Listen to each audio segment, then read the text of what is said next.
বাড়িতে পুলিশ ডেকে এনে বর্ষার পর্দা ফাঁস করে নতুনকে বাঁচালো কমলিনী। হ্যাঁ বন্ধুরা, এমনটাই দেখা যাবে। তাই সম্পূর্ণ জানতে ভিডিওটিতে লাইক দিয়ে চ্যানেলটি সাবস্ক্রাইব করে দেখতে থাকুন।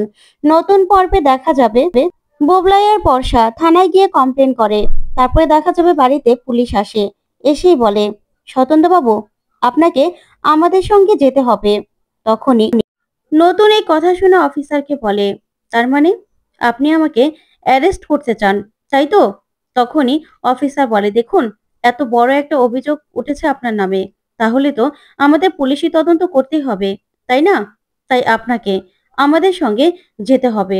তখন নতুন বলে, ঠিক আছে, বেশ, যেতে যখন হবে তখন তো যাবই। তখন তো এই কথা শুনে কমলিনী সবার সামনে বলে ওঠে, না।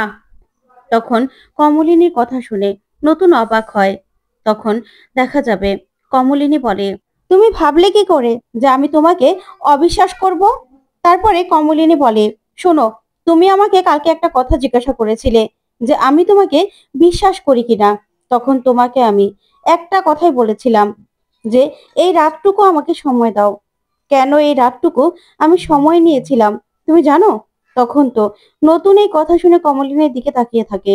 তখন কমলিনী বলে, এত বছর পরেও তোমাকে আমাকে জিজ্ঞাসা করতে হলো যে আমি আমি তোমাকে বিশ্বাস করি কিনা। ওইদিকে কমলিনীর কথা শুনে বর্ষা ভয় পেয়ে যায়।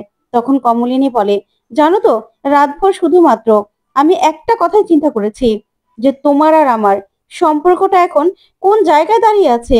যে জায়গায় দাঁড়িয়ে তুমি আমাকে বলতে পারো যে আমি আমি তোমাকে আদৌ বিশ্বাস করি কিনা।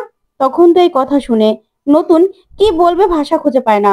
তখন কমলিনী বলে, আমার জীবনে তোমার থেকে বেশি বিশ্বাস আমি আর কাকে করতে পারি তুমি বলো তো? তখন তো মিঠি আর মিঠিল এই কথা শুনে খুব খুশি হয়ে যায় আর কমলিনীর দিকে তাকিয়ে থাকে। ওইদিকে নতুনও একটু স্বস্তি পায় আর খুশি হয়। তারপরে কমলিনী বলে, অফিসার, এই মেয়েটা বর্ষা, ও মিথ্যা কথা বলছে, ওকে ধরে নিয়ে যান। তো বন্ধুরা, সত্যি যদি এরকমটা হয় তোমাদের কাছে কেমন লাগবে অবশ্যই কমেন্ট করে জানাতে ভুলবে না। পরবর্তী আপডেট পেতে চ্যানেলটি সাবস্ক্রাইব করবে।